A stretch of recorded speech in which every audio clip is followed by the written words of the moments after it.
Parce qu'on en est où, vous, de votre expertise? Vous vous baignez dans ce monde. Est-ce qu'on est, on est déjà en retard sur la concurrence? On pense aux Américains tout de suite Non, ou je pas? crois pas justement. Et la French Tech a ça de magique, c'est que il faut peut-être qu'on explique plus nos avantages compétitifs, parce que quand on regarde les grands, les Google, les IBM, pour ne citer que, enfin, on est très très bien placé et on est prêt à faire des benchmarks tous les jours avec ces grands de la tech. Donc non, justement, profitons de cette capacité qu'on a en France et dans l'innovation et pour aller Et conquérir des marchés. exactement. on s'appuie sur un pool de scientifiques, un pool d'excellence en fait au niveau français, quoi. On peut parler d'Alain Spey qui est le prix Nobel, mais d'une manière très générale, les scientifiques dans le domaine de la quantique en France, en physique, en informatique, en algorithmie, sont excellents en France, faut le dire.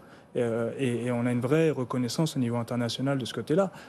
On peut citer les médailles Fields, on peut citer les prix Nobel, mais surtout la masse de scientifiques est bonne. Et donc, du coup, à partir de là, les docteurs, les jeunes chercheurs qui sortent de ce tissu nous donnent vraiment des atouts qui viennent nous positionner, qui viennent positionner l'Europe et la France au meilleur niveau, et les startups qui sont finalement l'émergence de ça permettent de montrer là. Vous avez été formé où, vous, Valérie Angèse?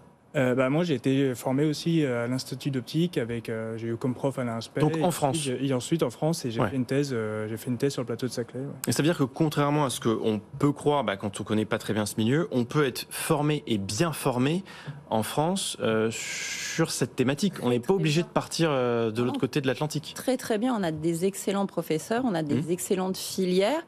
C'est vrai que maintenant, c'est un peu comme au début d'Internet. Au début, il n'y avait pas de métier de community manager, de développeur, il y avait les infographistes, il y avait 3 boulots, je pense, tout début.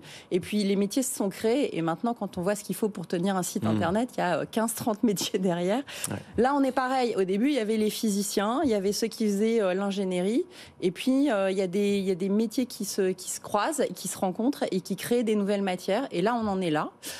Et il faut former tous ces gens-là et leur donner accès.